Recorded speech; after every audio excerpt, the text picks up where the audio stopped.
Good afternoon. Please be seated, which you seem to have beaten me to on the instructions, and please silence your cell phones. Thank you all for coming. I'm James Conover, past chair of the Faculty Senate. On behalf of the Faculty Senate leadership, which includes Guido Verbeck, our vice chair, and our Faculty Senate chair, and V. Barbara Bush, our vice chair, and the rest of our executive leadership, we are excited to help celebrate UNT's 125th anniversary and the 2015 State of the University.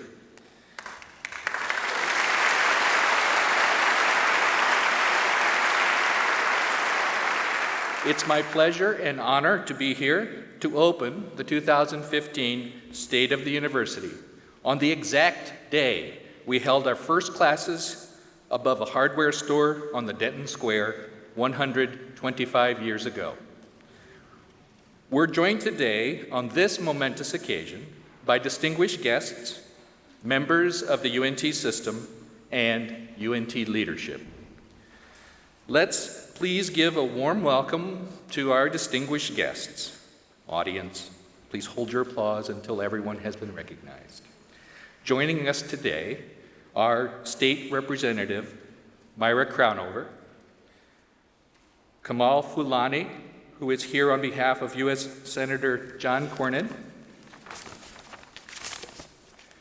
Eric With, who is here on behalf of U.S. Congressman and UNT alumnus Michael Burgess, Breanne Jackson, who is here on behalf of State Senator Jane Nelson, Denton County Judge Mary Horn, and members of the Denton County Commissioners Court, Denton Mayor and UNT alumnus Chris Watts, and members of the Denton City Council. We also have one of Denton's former mayors and UNT alumna, Eulaine Brock, Denton City Manager George Campbell, Denton ISD Superintendent Jamie Wilson, who also happens to be a UNT alumnus, and Barbara Burns, President of the Denton ISD Board of Trustees and members of the Denton ISD Board of Trustees, members of our Denton chambers and our business community. Our distinguished guests also include some of our biggest supporters. The co-chairs of our recently concluded capital campaign, Frank and Janet Bracken, and Gail Strange. They are all UNT alumni, and Ms. Strange also is a former UNT System Board of Regents chair. UNT Foundation Board Chair Bob Kimmel, and members of the UNT Foundation Board. Members of the UNT Alumni Association Board. Please help me in recognizing our distinguished guests.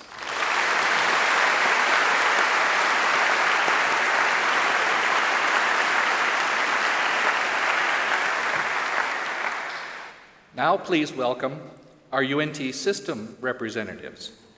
UNT System Board of Regents, Vice Chair and alumnus Donald Potts, current and former members of the Board of Regents, Chancellor Lee Jackson, UNT Dallas President Bob Mung. We also have system leadership, the leaders of the UNT system who serve as administrators, and the leadership from our other UNT system institutions here with us today to celebrate this occasion. Please join me in thanking these distinguished guests.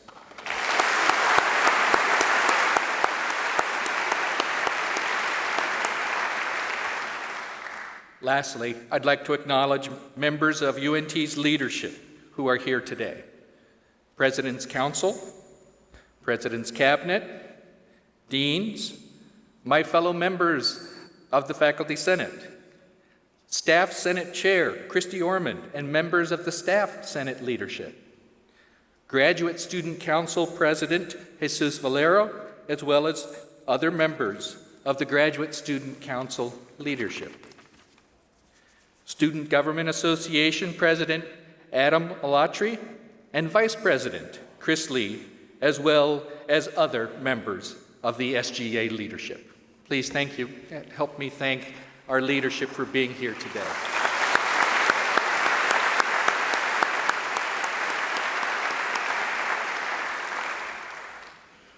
And on with the show. I've been at UNT since 1989, and I've seen the university undergo a lot of change and growth in that time.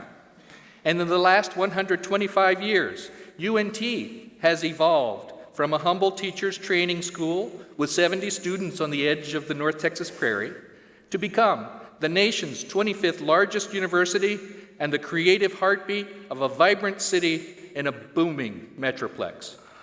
Today, more than 37,000 students and 4,000 faculty and staff members call UNT home.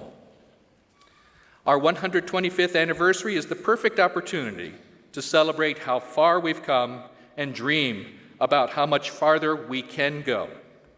UNT has firmly set its sights on becoming a Tier 1 research university.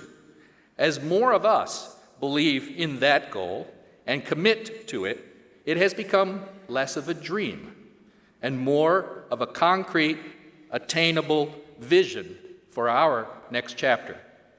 That's what President Smatresk will discuss today. Before we look ahead to the future with President Smatresk, we're going to explore our past. We have a special look back at how UNT has transformed itself into a hub of creativity, knowledge, and innovation since 1890, and the milestones that shaped us along the way. It is the story of progress and opportunity. It's a story called UNT at 125.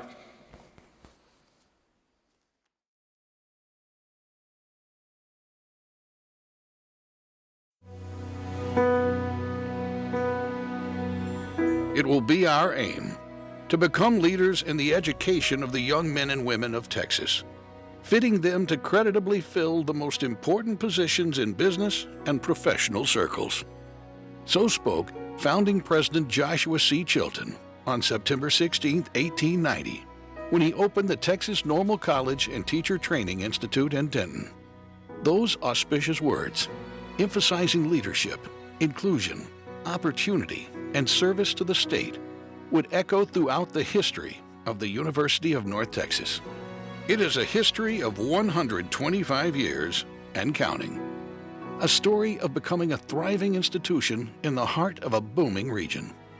A university committed to providing the best education possible and preparing students from every background to become thoughtful, engaged citizens of the world.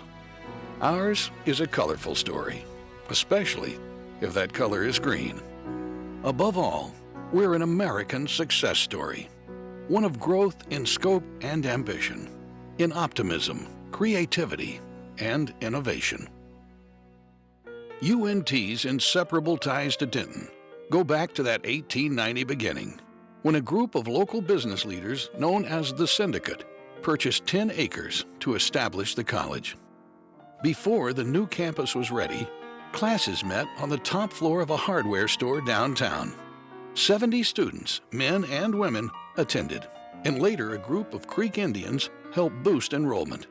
The new Normal building, financed by the city, opened on campus in 1891. Our second president, J.J. Crumley, continued the challenge of establishing the college and gained state recognition for the school's degrees. The legislation named us North Texas Normal College, and North has been a part of our name ever since. In 1899, with President Minter B. Terrell in office, the school celebrated another legislative victory, becoming a state institution certified to prepare teachers in Texas. This victory emphatically made the local news. Denton has forgotten the killed fruit crop, the sandstorm, and other little unpleasant matters, and has been rejoicing over the State Normal College located here by an act of the legislature. And we all feel that the school will add much to the prosperity of our whole city. The state institution opened its doors in 1901 and entered the 20th century with more than 500 students. Led by Presidents J.S. Kendall and W.H. Bruce, North Texas State Normal College was on solid footing. Students chose green and white as the school colors. Athletics officially began, and new buildings included the first library, today's Curry Hall. With more students came more opportunities. Literature, drama, and debating societies flourished, forerunners of the more than 400 student organizations on campus today. In 1914, an innovative model training school opened, later known as the Demonstration or Lab School. It gave Texas's future teachers first-hand training with students. During the First World War, the college played its part with student military training and services for veterans. With peace, enrollment picked up, and academic status grew with the first 4-year bachelor's degrees awarded. The Roaring Twenties brought major accreditation under President R.L. Marquis and many beloved traditions. In 1922, students chose the eagle as mascot and adopted the alma mater, written by classmates Julia Smith and Charles Langford. The 1920s also marked the advent of Saturday night stage shows, led by the legendary Fesser Floyd Graham. What began as live music accompaniment for silent movies soon became a variety show. Through the decades, student entertainers such as Joan Blondell, Ann Sheridan, and Pat Boone graced that stage. In the 1930s, the Great Depression brought great challenges, and the college responded.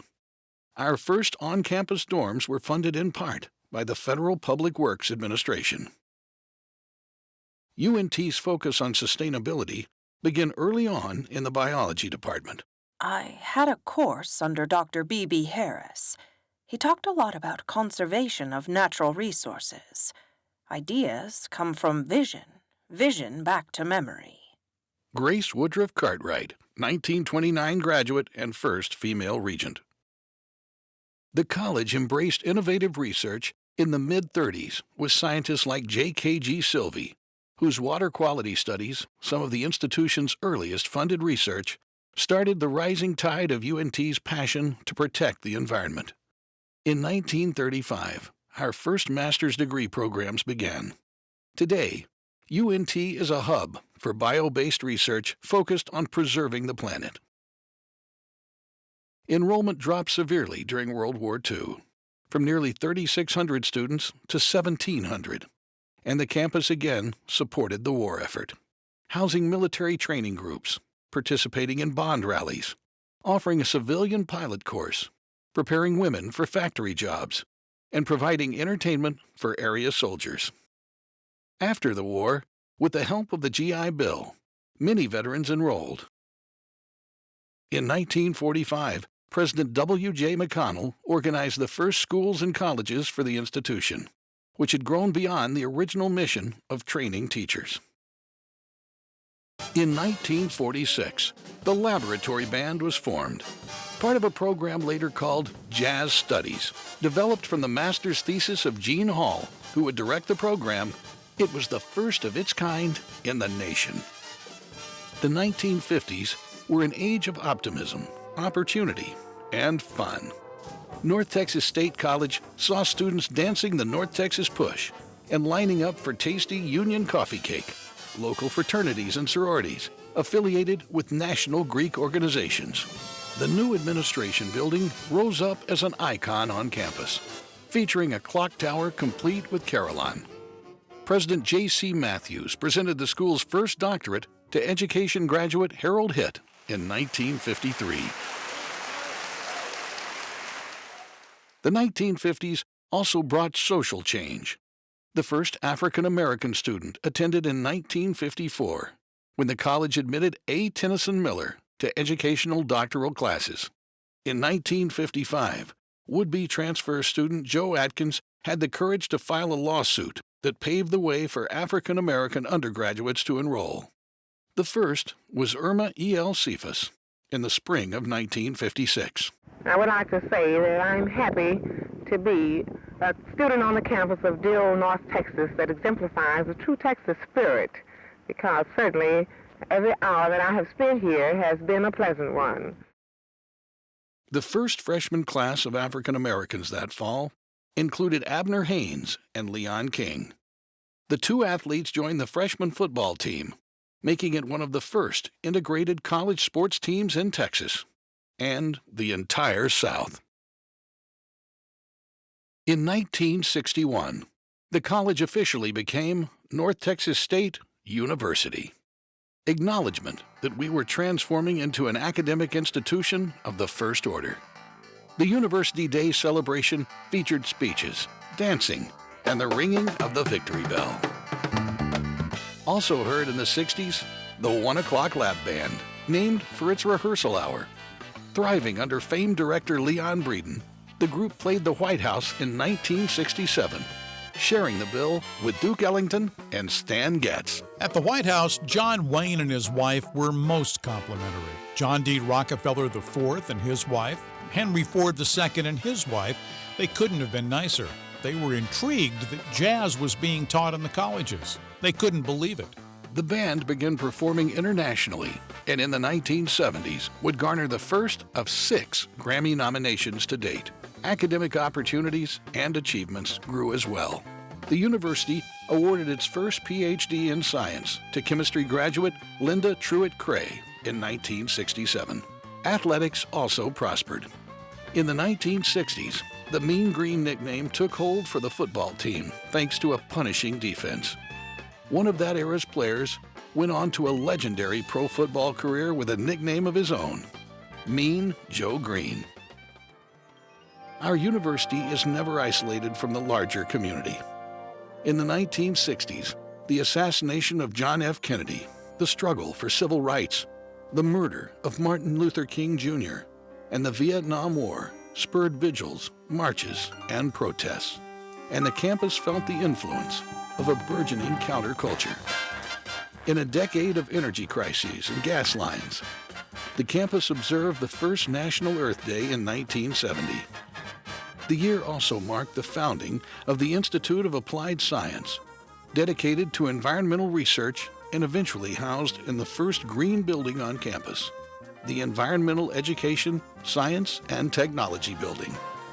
In the 1970s, international students joined the university in increasing numbers, contributing to the diversity of the student body. That time also gave birth to beloved symbols like Boomer the Cannon, the Mean Green Machine, and the Flying Worm.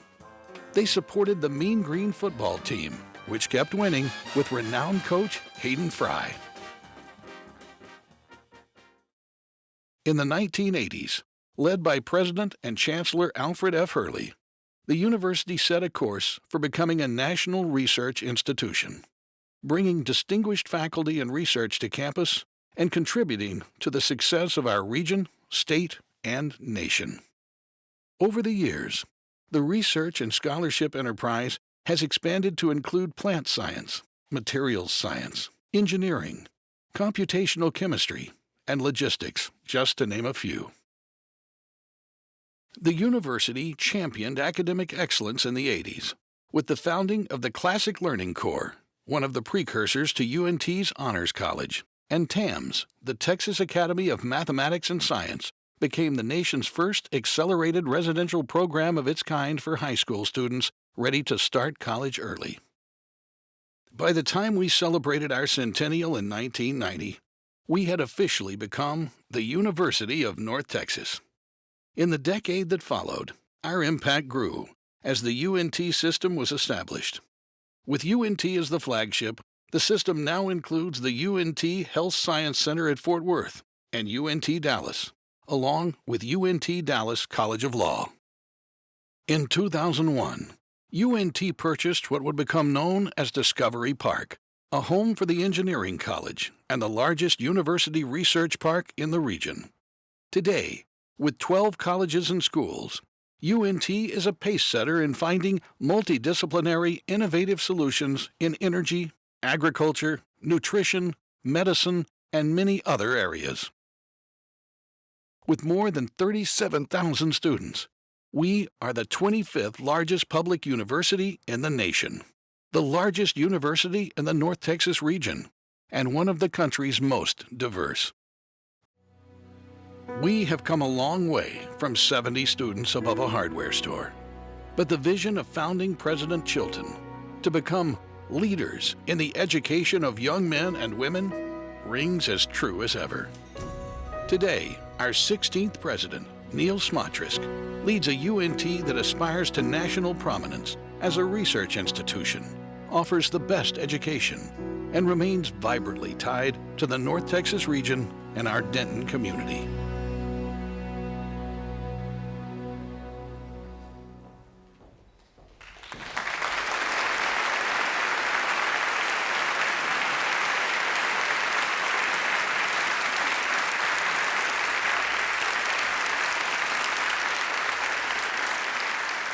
Well, all I've got to say is happy 125th birthday, UNT. It's been an amazing year, but if you take a look at that history, and then you imagine President Chilton, 125 years ago to the day, delivering his opening address to a group of students who I'm sure had no idea what was in store for the future, you have to admit that he had a bold and audacious dream.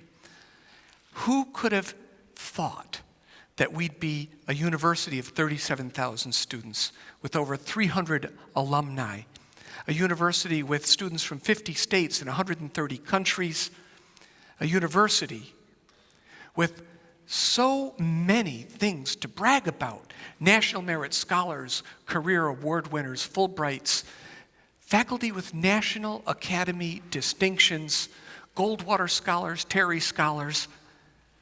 What an amazing record of accomplishment in 125 years. I'm incredibly proud of this university. I'm so pleased to be able to serve all of you. And I know if President Chilton could be on stage, he'd be just as proud and just as amazed at our accomplishments as many of you are.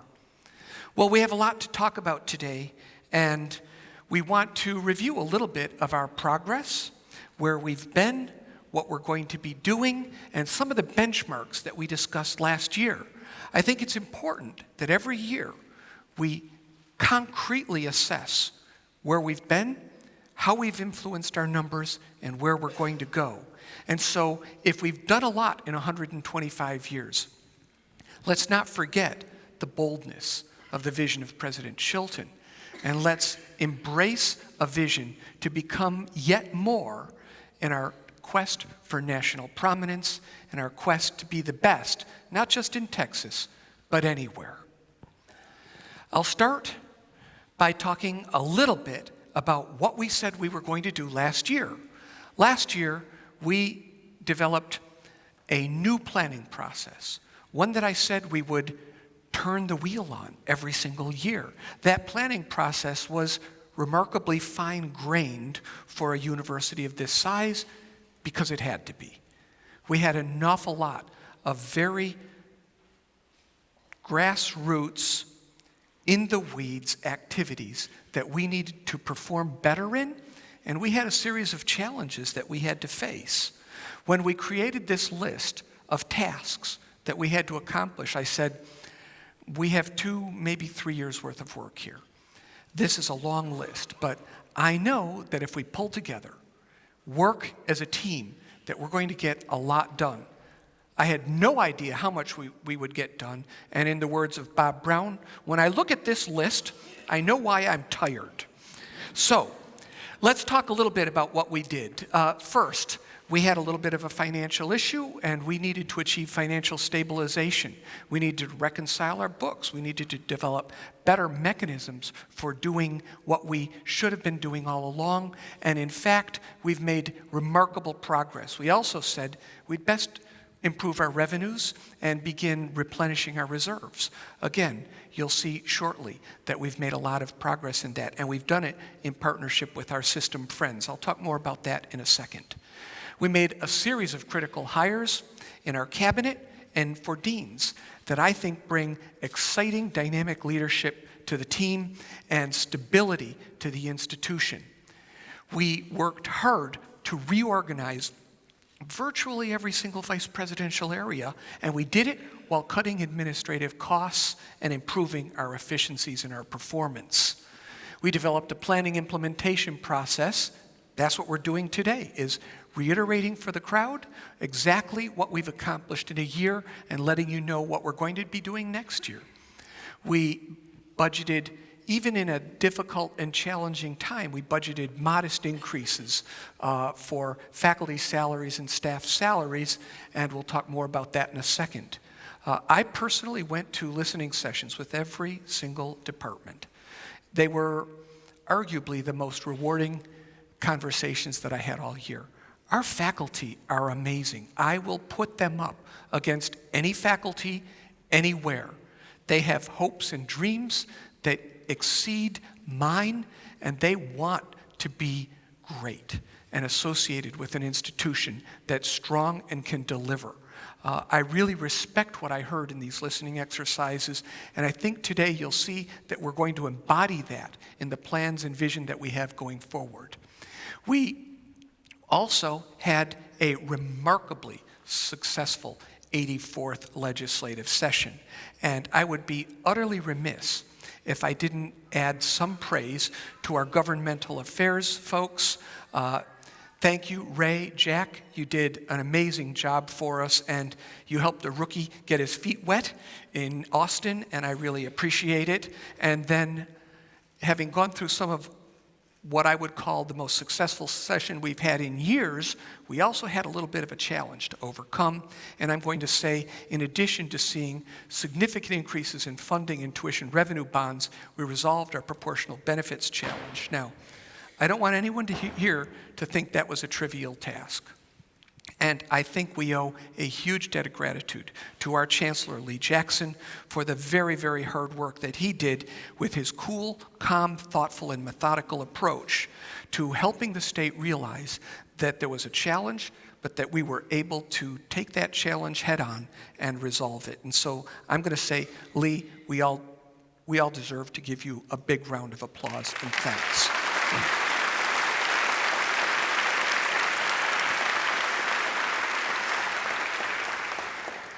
Now, another area where we were a bit pressed was in recruitment. Our numbers had been lagging a bit. Our graduate population had been on a 4-year decline, and we brought in a new vice president for enrollment management, an old friend of mine, Shannon Goodman. Give a wave, Shannon. Shannon came and brought a lot of energy and strategy to a team that was a hard-working, high-performing team, and I think with his leadership, we really began to gel. So we had some remarkable accomplishments this past year. We set enrollment records. I'm going to talk about that in a little bit more detail shortly. We grew our summer enrollment programs. We decreased financial aid processing time and increased financial aid awarded. Now, this may sound very dry and down in the weeds. I've got to tell you, for students, the ability for us to package and distribute financial aid in a timely fashion is their lifeblood. And it's a critical thing that we have to be better at when we're recruiting. Now, Zelma DeLeon and the financial aid group, and I don't know where you're all sitting, managed to keep through a lot of hours and a lot of hard work a challenge that we'd faced in having long processing times for financial aid down to very short times, 5 days or less. We packaged more financial aid in a quicker period of time, more rapidly than we've ever done in our past. And I just got to say, that's the kind of effort where teams pull together and work hard to solve problems that I think created such success for us last year. Thank you very much, Zelma and the financial aid team. We also increased our scholarship support, and that had some remarkable results, and I think you're going to see those shortly. We launched several new recruiting programs. Last year, I told you the Eagle Express program was arguably the most successful in the country, certainly the most successful alternative tuition program in the state. And this year, the takership of this program continues to outperform other institutions. We offer students a great deal if they can graduate in 4 years on time with a reasonable number of classes. And I'm really happy to see this effort take off. We built the Eagle Advantage, automatically accepting the top 20% of juniors from approximately 17 independent school districts, and that number is going to grow because we own North Texas, and it's time all of our students and all the students in every high school knew that, so that they make us their first choice institution. One of the numbers that I'm most proud, we had an Oklahoma tuition plan. Time we started turning Oklahoma students into Texans instead of Texans into Okies. So I'm pretty happy about this, and we'll see how this works over the next year. One of the signal changes that we've had, in addition to enrollment turnaround, is that in my first year, we brought 5 National Merit Scholars to this institution. Last year, we brought 15 new National Merit Scholars in. In fact, they're here now, and at one of our football games up here in the near future, you're all going to get to meet them. What a remarkable group of young men and women they are, but that proves when we can draw National Merit Scholars literally from across the country into almost every single one of our colleges, that we are indeed becoming a first-choice institution on a national scale. If you take a look at academics, and I'm going to start moving quickly through these lists, because if you really want to get an idea of what we've done, you can look at the 13 pages of bullet points which begin to summarize the hard work that we put in last year. And you each have a copy of it, and I got to say again, working together, the team has really outperformed. We really made some changes in orientation and advising to improve retention. We're partway down that road. We've got a ways to go. We appointed a class concierge, Lisa Maxwell, who is helping students when they get a little bit stuck as they approach graduation to clear the skids and to move through and provide real customer support for students in need. And she's doing a tremendous job. We launched a new instructional fee policy. I jokingly have told Bob is called the Fee Simplification Act. Finley, I know, is excited about it because as we move forward, it's going to give more flexibility for how we allocate funds to the colleges while simplifying billing for our students in a more transparent way. We've increased the number of class sections that we have offered. When you grow, you'd better increase the number of instructional hours that you're putting out. We had some bottlenecks. We've hired up to clear those bottlenecks. We improved our budgeting and cost share model, and I'm looking at the deans out here and they're going, yeah, maybe. But what we've tried to do is to give them more budgetary authority along with increased accountability for delivering improved academic and research performance in their units. And this is a trend that will continue. We've got a great cadre of dean leaders. They should be the core decision makers around academic issues for our university. And we want to give them the room to help grow their units and make them thrive. We also hired a large number of faculty because we had gaps in our lineup. So the number of full-time faculty increased fairly significantly last year. Now here's a big one. If we're going to be a Tier 1 university, we need Tier 1 promotion and tenure standards. Working with Faculty Senate, and I can promise you that revising promotion and tenure standards is not the world's easiest thing to do, but working with Jim Conover and Guido and others in the Faculty Senate, we managed to rewrite our promotion and tenure standards and have discussions with departments about how we're going to use these to elevate the university to make sure that the faculty that we have support our quest to become nationally prominent and to do better research. Now, if we're going to ask for more from our faculty in promotion and tenure, we're going to have to help them out a little bit more. Mentoring programs have been evolved and will continue to evolve over the next few years so that faculty get the support they need to be as successful as we need them to be. We develop comprehensive departmental evaluation processes, not to hurt departments, but to have a conversation about how they're going to help us contribute to their goals, whether they're going to help us educationally, with revenue flow, with research and scholarly output, or better yet, all of the above. Every department now gets to take a rather analytic look at what it's doing, and I think this is a trend that we will be using along with the metrics that I'm talking about today to help guide how we evolve as an institution. Our student athletes achieved the highest retention and graduates that they ever have in UNT history. Congratulations to Rick. This is a great accolade, and I'm very proud of what they've accomplished, particularly in the classroom. We also, and this is very inside baseball, completed our QEP, which is our quality enhancement program called UNT Career Connect. This is a requirement by our accrediting agency, and the Career Connect piece to this is something that we hold near and dear, and I know the system and the chancellor do as well, where we're going to provide expanded professional support and development for our students over the next few years to build up their opportunities to gain employment at the highest levels. We also completed our SACS accreditation documentation. I can almost hear the yawns out there, but let me simply say to Alan Clark and to the folks who worked on the accreditation team, there is nothing quite so hard as producing a nearly 600-page reaccreditation document with 70,000 ancillary pages connecting to it to demonstrate that in all criterion we are worthy of reaccreditation. And so Alan and the team, all of you who've worked so hard on the SACS document, big round of applause from all of us.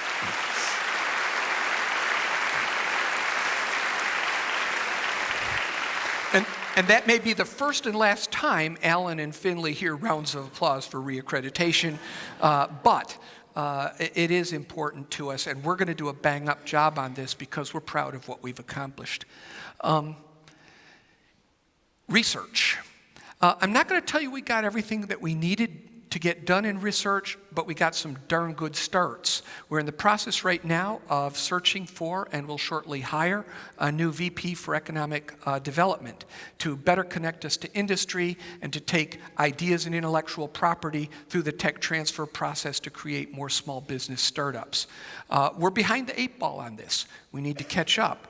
And part of it is it hasn't been an embedded value in our institution. This individual will lead that effort by going out and mining faculty intellectual property and connecting it to the region around us. I think it's going to be incredibly important for us. We also have reorganized our Office of Sponsored Projects to focus on customer service. There's a few critical searches coming up. We've listened to faculty and heard. We're not processing your grant applications as fast as we want. We're not necessarily offering you the pre and post award as deeply as you need it, and we're going to fix it. Under Tom McCoy's leadership, I'm very confident that we're going to make major improvements in how we accelerate our ability to work across this university effectively, because it's going to be utterly critical to our Tier 1 efforts. We also began upgrading our research facility space and infrastructure.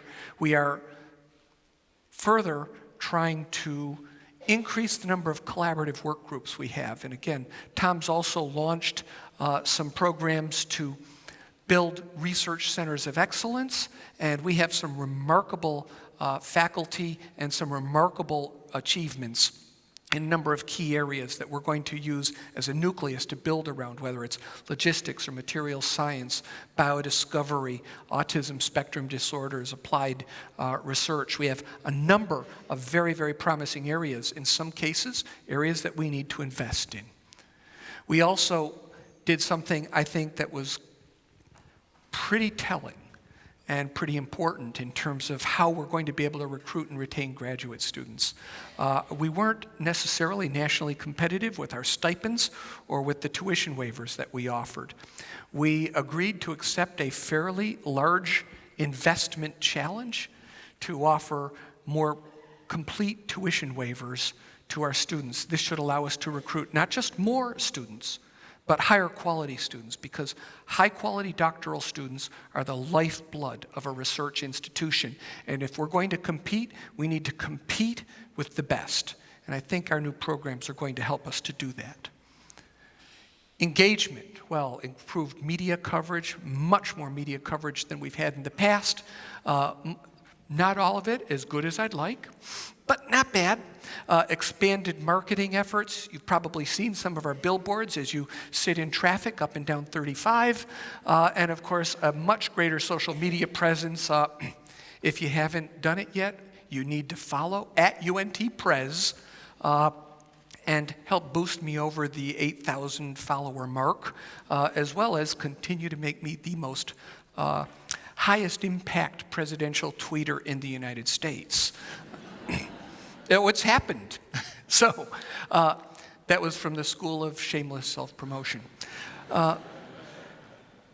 We have planned our 125th anniversary celebrations. Welcome to the first one. It will go on. This whole week's been amazing. If you were here yesterday handing out popsicles for Chillin' with Chilton, handing out cupcakes today, 3,000, and according to Mike, they went in about 10 minutes out on the Library Mall. Students are still hungry. Who'd have thunk it? One of the big things that we accomplished last year was we closed and celebrated our capital campaign. And I want to thank Frank and Janet again, and Gail Strange and Brent Ryan for their incredible work. It's a difficult and daunting task, and you served us well. Thank you so much.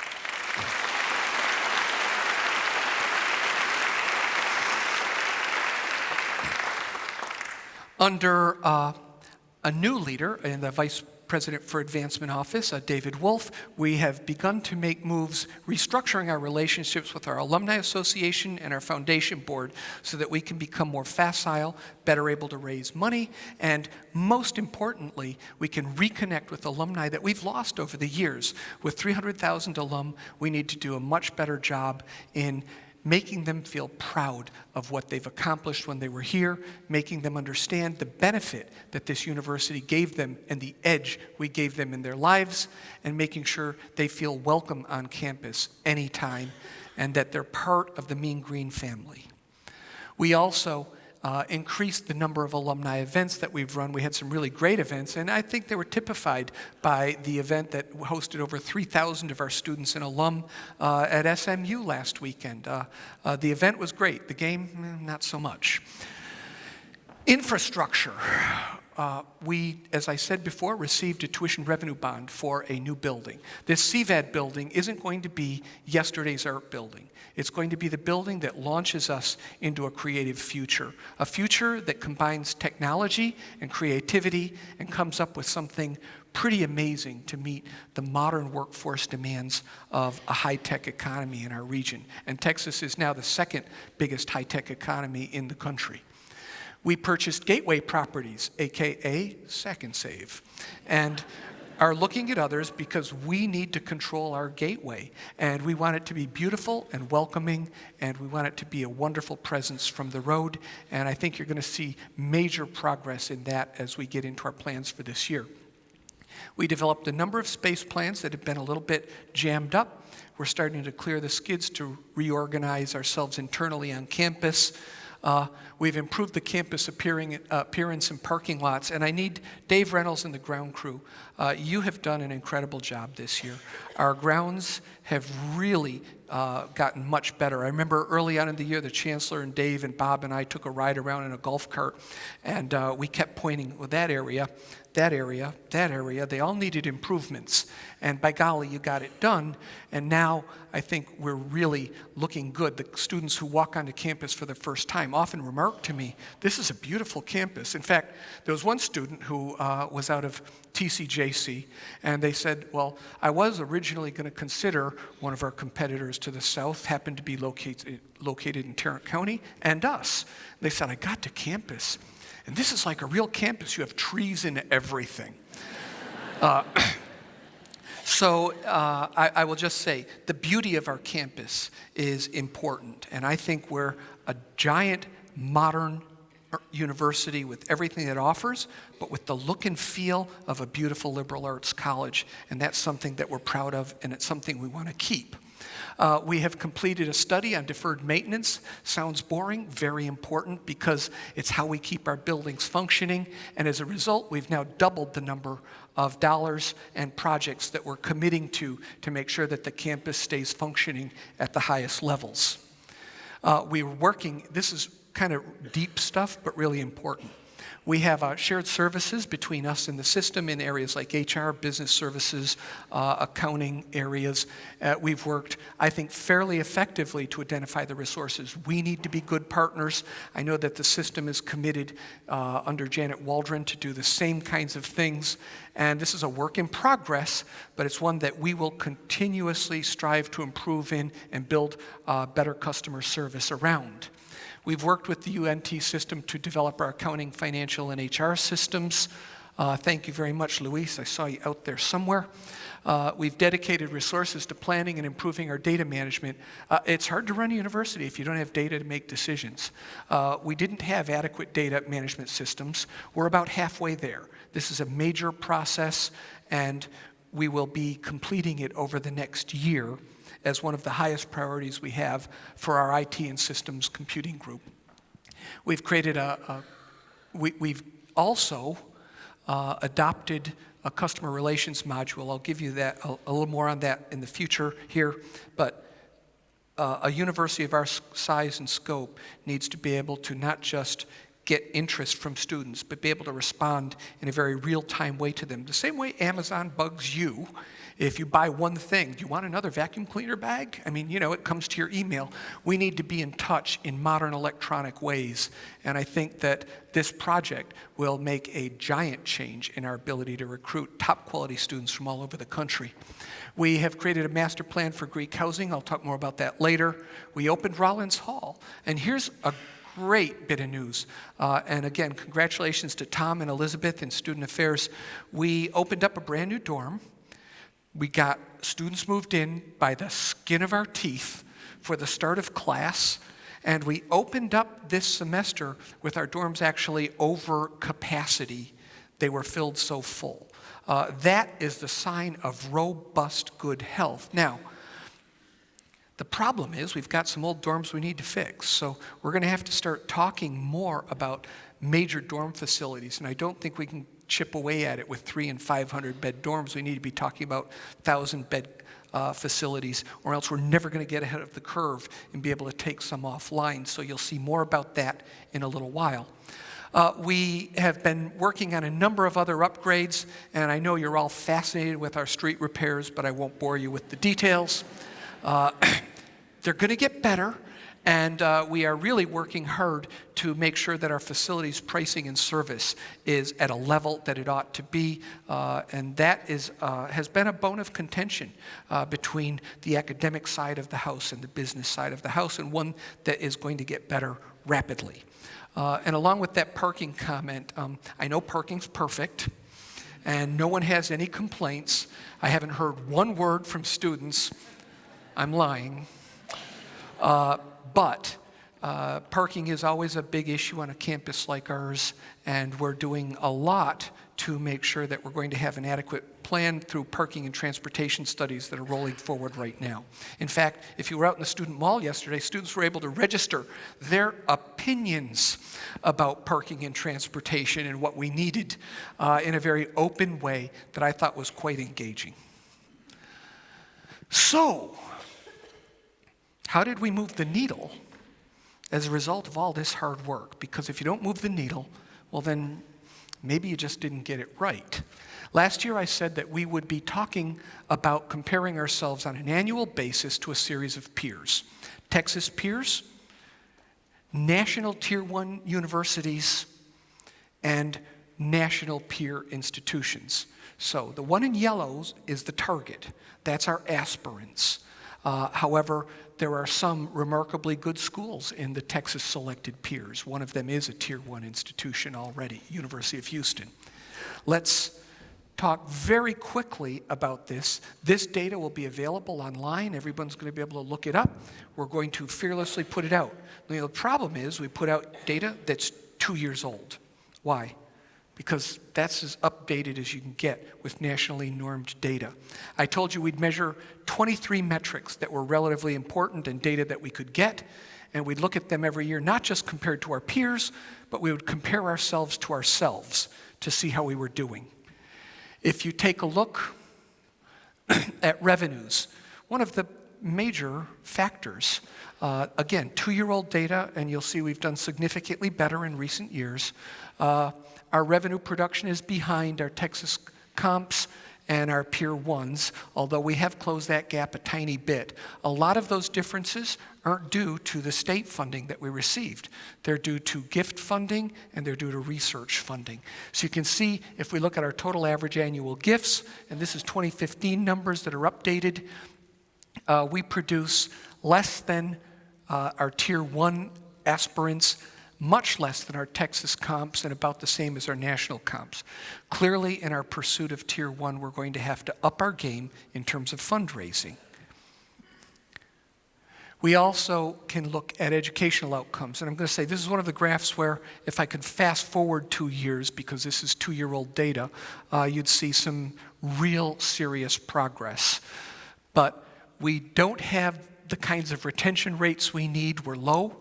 Although in the past year, I think we've moved it fairly close to 80% retention, which puts us at our Texas comps. So I'm really happy with the kind of progress that we made. And our 6-year graduation rate, while about as good as our Texas competitors, still lags behind our national aspirant institutions. We have to do better. And actually, I don't know any president I've ever met who willingly puts up in public their worst numbers. But we're going to do it. And we're going to do it every year. Because if we don't look at them and ask ourselves how well we're doing and whether we're trying to attack the problem, then we're not going to make progress. You do better in what you measure, and you have to be honest about it. So we're putting the numbers out in a kind of fearless way to challenge ourselves to perform at a higher level. If you take a look at graduate enrollment, you find out we're not bad. In fact, we're a little bit better than some of our Tier 1 aspirants in terms of total graduate enrollment. Where we lag is in our doctoral degree awards. We need to pick that number up, as I talked to you before, and we've already put in a program in place that I think you'll see has shown some remarkably salutary effects on our numbers, even in 1 year. Faculty, got about the same number of faculty as Tier 1 institutions. Not bad. Got about the same number of tenure and tenure track faculty. But then we come to the most critical numbers, our research output. This isn't where we want them to be. At about $27 million in federal research expenditures per year, we lag behind our Texas peers, we lag behind our Peer 1 colleagues, and we lag behind a lot. So lest we get too excited about our pursuit of national excellence in the Carnegie rankings to become an RUVH institution, you need to generate about $100 million a year in research. Ballpark figure, not far off.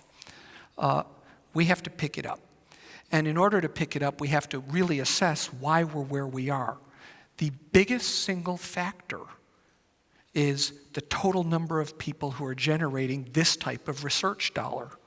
We need more research active faculty, but more importantly, if we don't have the space for them, which is in the second graph, we're not going to be able to house them. We lack research space, period. We have about a fifth of what it takes, maybe less, more like an eighth of what some of our Tier 1 peers have in terms of total research space. We have about a half of what our competitive institutions in Texas have. Over the next 6 years, we're going to have to make a concerted effort to grow the amount of research square footage on our campus in order to house the faculty who can generate the awards and improve our research outcomes. Now, I said that we'd also compare ourselves to ourselves. I want you to quick memorize this graph. There'll be a test in 5 minutes. This graph is what I call a hot graph. It just looks at how we did last year versus this year, and I told you we'd look to see where we improved and where we did more poorly. I'm not going to take year-by-year things too seriously, but we also have 5-year trend lines that we're looking at so that we can chart our course when we have noisy data. Don't try to read the legend, because I sure can't. We improved our metrics in about 16 of the 23 areas that we measure. And I also said we'd take a look at where we didn't do as well. We didn't do as well in about 8 of our metrics. Now, about half of those, the changes are so small it really doesn't matter. So we can argue they pretty much remained unchanged. Where we lag is in doctoral enrollment and graduation, transfer student retention, and fundraising. Now, fundraising, overall, you saw we have to close a big gap for our Tier 1 aspirations. Last year, the number, they bounce. It depends when you score things. And typically, after a capital campaign, there's a little dip. So I'm not overly concerned about that. I'm more concerned with the big challenge of how we double the amount of annual gifts we receive every year to get to where we need to go. Let's look, however, at where we showed strong growth, and this is time for celebration. We exceeded for the first time in our history 37,000 students in enrollment, about 37,221. I'm looking for Shannon. I think that's our 12th day numbers. To 31. I'm sorry, I missed the 10. But Shannon and team, great job. Congratulations, UNT.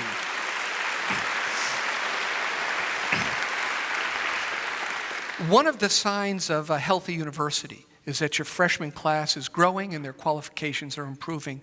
Our freshman class was the biggest in our history, and while there was some up and down in terms of their overall qualifications, a little drop in SATs, but an increase in ACTs, most importantly, the strongest measure of college success is class ranking out of high school.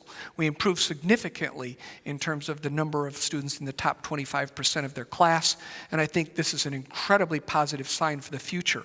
But in addition to growing our freshman incoming class by about 7% year over year, we improved our transfer population by about 7% year over year, and we improved our graduate population by 16%, reversing a 4-year slide in the numbers, and I think that says nothing but really positive things about how bright our future is going to be. Our student diversity is approaching 50%, and we're on a quest to become a minority-serving institution because we won't meet the needs of Texas if we can't handle the first-generation populations and the very diverse populations of our state and transform them into the high-tech workforce of tomorrow. We have strong revenue growth as a result of these numbers. And when you have incremental revenues, you have opportunities for investment.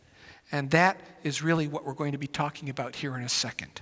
So, along the way, something kind of curious happened. I'm going to look at the chancellor, less than a week ago, when the college report card that's produced by the White House first came out, and the Department of Education first came out. We looked at it and said, well, looks like we're pretty good. We didn't know how good until a research group that's quite respected started running numbers.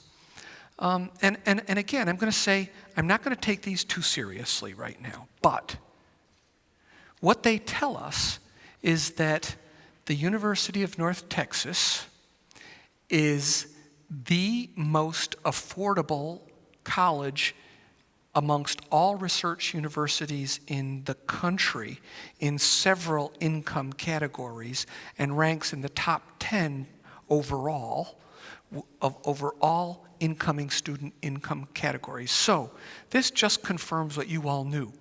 We're an incredible educational value, and it explains our population growth, and it's something I think we can all be proud of, although I will say the statistic in itself is an interesting one. I'm not going to bet on these numbers year in and year out. If you hear all these stories about universities not controlling cost, not having great educational outcomes, we're above average in the salaries our students come up with, we're above average in graduation rates, and we're far below average in our costs. I think that we're an incredible deal, and I think our students should celebrate that. Let's take a look at some of the priorities that we have coming up then. Hold on. I feel like I missed a slide. Yes. Let's take a look at our budget. This year, our numbers significantly different than last year, although I will say at a system level, we're kind of figuring out how to get comparable numbers year in and year out. But for the sake of comparisons, we have revenues of about $626 million. There's actually larger numbers built into this, and I'm just not going to try to go deep into it because it's pretty tricky stuff. $626 million of revenues, $620 million of expenses. We're going to be able to save about $5 million, but that was prefaced on an enrollment increase of 1.75%. Since we had a semester hour increase of nearly 4%, I believe that we have a little bit of extra room for investment in some exciting new opportunities and an opportunity to continue to save money and build our reserves back up. We funded new academic affairs funding of $7.37 million, primarily for faculty and advisors, because they're key to being able to deal with the new students that we've brought in the door. We increased enrollment funding by $1.5 million, primarily to build more modern enrollment management apparatus and for software investments. We increased scholarship support significantly, and we got a lot of help from our friends, which I'll talk about towards the end of this presentation. We fully accounted for previously unbudgeted items. That single line hides a myriad of sins, but when you reconcile your books, you finally get it right. And I'm going to say now going forward, we have a very clear idea of how much we spend in what categories, and that was an important thing for us to handle. We also included funding for a number of capital projects, including the Science Research Building, Coliseum renovations, and our Greek Row infrastructure, and some planning money for other projects that I'll discuss in a second. And then we provided an additional $2.5 million support to bring in highly qualified graduate students and doctoral candidates. Now, apparently there's a slide out of order here. Okay. So let's take a look at some of our plans for this year. First, in terms of general academic support infrastructure and physical infrastructure, we're going to continue to work on IT systems and try to bring that to conclusion.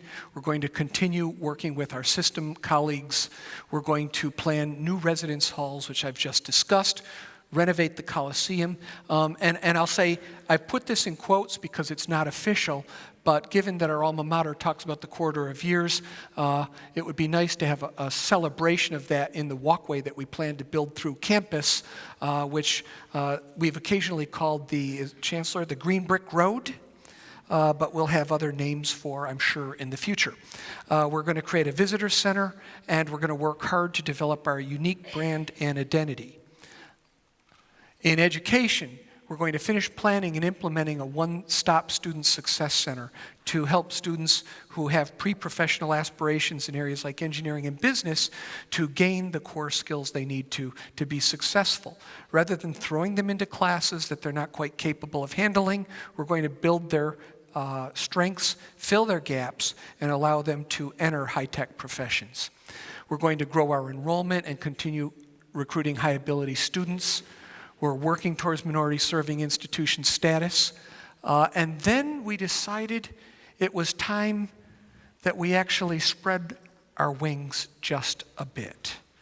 And so one of the things I think that I'm most excited about this year is that we're going to really grow into our UNT UCD downtown campus, and we're going to establish a new footprint in Frisco, one of the fastest growing high-tech regions in the country. Our UNT Frisco campus will have about 30,000 square feet. We'll be able to seat about 500 students at a time, and we will be delivering site-directed workforce development to the Fortune 1000 companies in the region. Our rules for this will be that it will be an educational laboratory to produce highly collaborative degree programs that really meet the needs of regional employers and allow students who are trying to complete their degrees to successfully complete them. I am incredibly excited about this, and I think there's just a heck of a lot of business out in Frisco. Similarly, downtown, we have an art district and a design district. What better time as we plan for a new CVAD building to begin growing our design programs. We have programs in industrial design, interior design, communication design, and fashion design. What a great match for the vibrant urban core that is becoming downtown Dallas. And I think that bringing the creative class to that region and growing these programs is going to be strong. But speaking of fashion design, Allow me to briefly mention that our fashion design students recently designed a UNT tartan. Now, just to make sure, my wife has deep Scottish roots, you don't call it a tartan plaid, that's redundant. It's simply our tartan. It is registered in Scotland as the UNT tartan, and this lovely tie and scarves are on sale at our bookstore now. I'd take $100 donations for the tie, but we'll do that later. I really think it's lovely, and it's a great way to celebrate our Quasquicentennial with a new tartan. So hopefully you'll all be decked out in tartan as we celebrate homecoming this year. Along with these other educational priorities, we're going to be working on some new dean hires. We've had some great deans in the College of Information, Education, and Music, very long-term folks who will be retiring in the next year. They've agreed to stay on as we search, and I would be remiss if I didn't say to Herman Totten, Jim Scott, and Jerry Thomas, thank you so much for years of service and building your programs.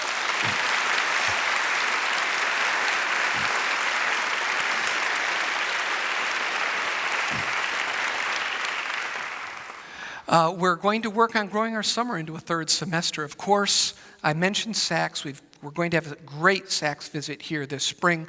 It'll be an all-hands drill. I'll give everyone a cheat sheet and a cue card so you know what to say when they come.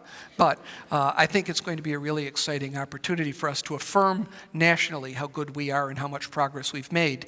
We're going to expand our professional development and internship opportunities. This is a major activity supported by our accreditation plans. And we're going to work very hard, this came out of our planning session, on really building up the sense of community pride that our students, faculty, staff, and the region around us have. We feel like we've been a great institution for years. We want everyone to feel the same way. We want our students to walk away from the campus feeling like they'll always be part of our campus. And so new traditions are coming in our 125th year, and they're going to be fun, and I hope you'll all join the festivities. We also have to think about how we treat our faculty and staff. We'll be holding a whole series of town halls on these major topics led by our vice presidents so that we can really find out what faculty and staff are feeling, what the consensus view is, and get people aligned to helping us pursue our Tier 1 goals. We need to make sure that we increase the number of tenure and tenure track hires, especially in some high demand areas where there are great research opportunities. We'll be working on mentoring. Perhaps for the faculty and staff in the audience, there'll be a 2% merit pool this year. We're doing better financially, and a 0.6 equity pool, and that will give us a chance to reward the amazing faculty that we have here. We'll complete a job grading and evaluation project for staff that will help them to understand career advancement in their disciplines better. One of the things that's come out steadily is that chairs, deans, and even our faculty senate have said, we would love for chairs to be a locus of leadership at the department level, and if we can help develop our leadership, we can move faster. So we're going to commit to improving chair leadership throughout this campus. Along with customer and faculty and staff goals, we're going to ask everyone on campus to commit to Tier 1 because this is something where everybody's got to be in the boat and we've got to be rowing hard if we're going to get to our goals. In research, we've talked a little about this. We're going to be renovating our science research building and creating a new research space allocation plan. Space is precious. We have to use every inch of space to generate revenues, and we need to make sure that we're using our labs productively to train the new graduate students who we're bringing in. We need to grow our federal research funding, and we'll be hiring high-impact folks into several research areas and making some fairly significant investments in our research program. We're going to grow the number of PhD students we have. One of the big areas of interest to me and many of us on this campus are that we need to talk about how we can weave high-tech and IT-related careers into many different disciplines and into opportunities to find a locus for areas like big data, decision analytics, informatics. We haven't had those conversations yet. So we're going to put a blue ribbon panel together to really look at what the future of computer science and engineering is, computer science and business, computer science through the rest of the campus, and through our College of Information, what it might become over the years as we try to grow IT-related disciplines. We'll work on library funding. Currently, libraries are, library journal acquisitions are frankly usurious. It's a national and international crime. But to keep up with the 17% a year annual inflation rate of journal holdings, we will continue to make investments into our libraries. And that will support, in turn, the students and research faculty here. And finally, we're going to really work hard to expand the philanthropic support of our Tier 1 initiatives, which focus on students, their education, research activities, and endowed positions for leadership. Now, I'm going to take a moment's indulgence as I move to the next slide. And I want to recognize a group of folks who are sitting up here in the front row because we have a newly formed Presidential Leadership Board here today with us, and I just ask if you'll stand up and let everyone get a good look at you. We have C. Dan Smith, we have Ms. Kristen Farmer, Jim McNatt, Ernie Keeney, Bruzzy Westheimer, Don Lovelace, and not in attendance today, Steve Holmes and Duffy Oyster. Now, I'm going to brag on you guys for a little bit. One of the things I said that we had to do is show and prove to the world that we were going to be deeply committed to building a first-choice institution that students from the nation wanted to come to. I'm just so pleased to say that this week, because of the generosity of these donors in this area and in other areas, we now have 15 $10,000 a year times 4-year scholarships that were donated out of this group to support our students and to make sure that we can continue to recruit National Merit Scholars going forward into the future. So if you hear National Merit Scholars, I want you to think of these folks. And I just say, how about a really big round of applause for them?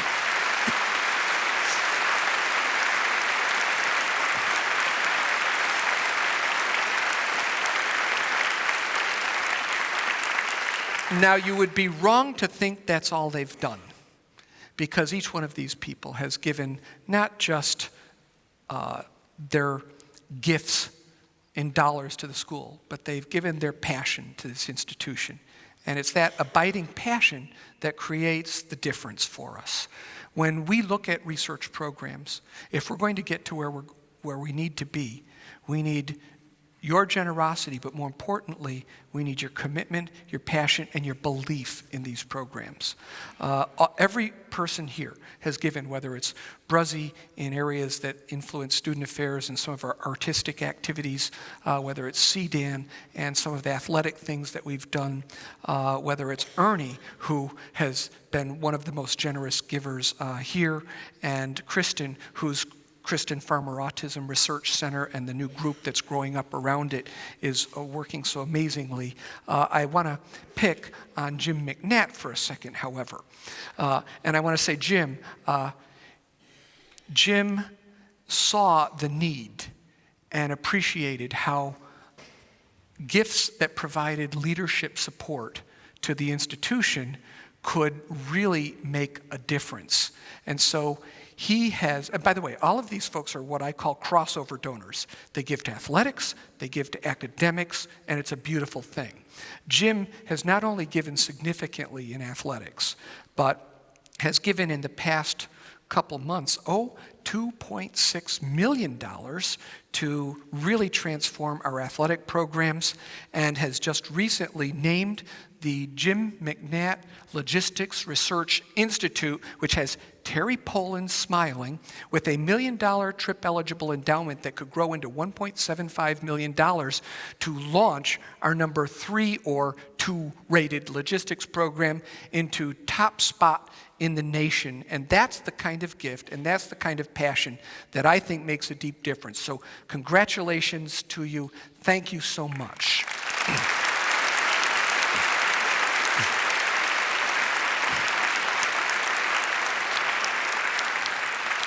And hopefully by next year, Don and I will be talking about that new baseball stadium. But we're moving, Don. Well, as we reflect on an incredible year's progress and where we're going to go in the future, one of the things we have to consider is how each of us helps this institution move forward. And so I'd like to show you a quick video that's from many folks who are at our planning session, and it's definitely from the heart.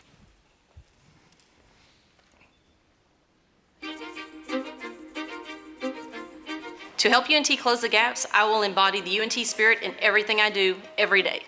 I will empower our students to take control of their college experience. To close the gap at UNT, I'm going to attend every student activity that I can and make sure they get the full experience so that they know that we care and that when they leave here, they will all bleed green and white. I will support our students and our faculty to the best of my ability in all of our efforts to become Tier 1. I will help UNT move forward by educating our students on what actually Tier 1 is, as well as how Tier 1 will benefit them.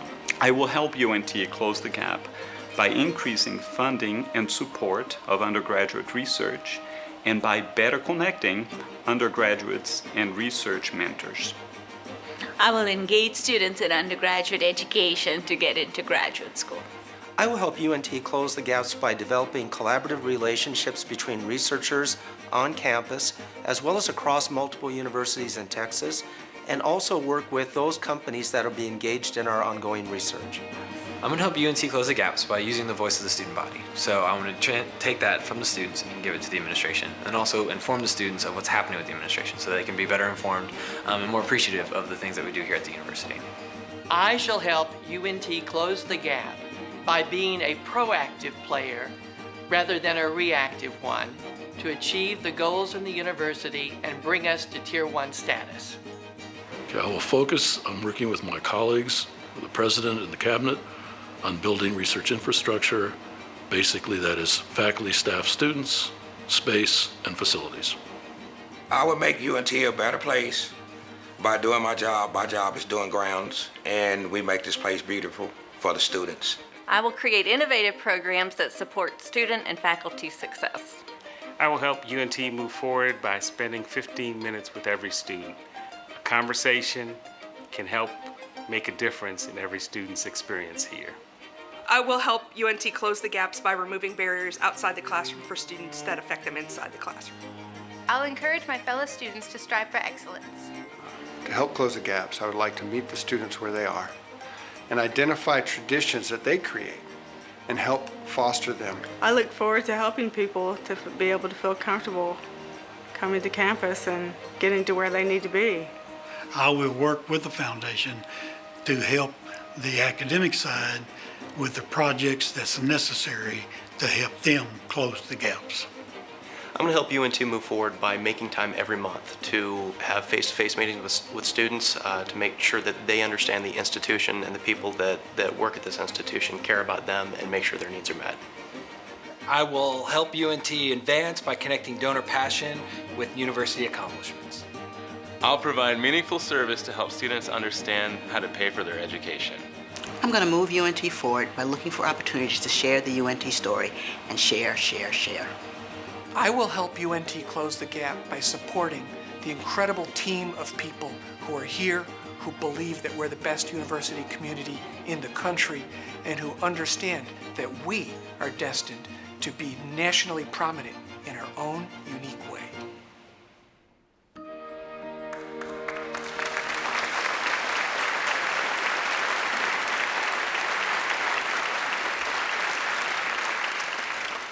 Last year, we proved what working together as a team can do to help transform a university, put us on the right track, and let us start that long march towards the goals that we have. This year, I ask each of you to commit. We all need to own these goals as a team, and we all need to own them personally. So there's a card at your seat. Fill it out or go online.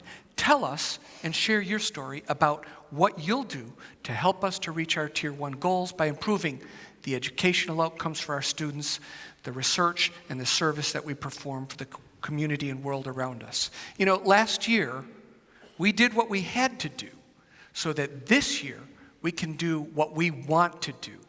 And what we want to do is quite simply have the whole world know what an amazing institution we're in and how far we can go. So I thank all of you. I thank you so much for what you've accomplished and the commitment that you're making to help us to achieve our goals. And I want everyone to celebrate with us out here in the hallway.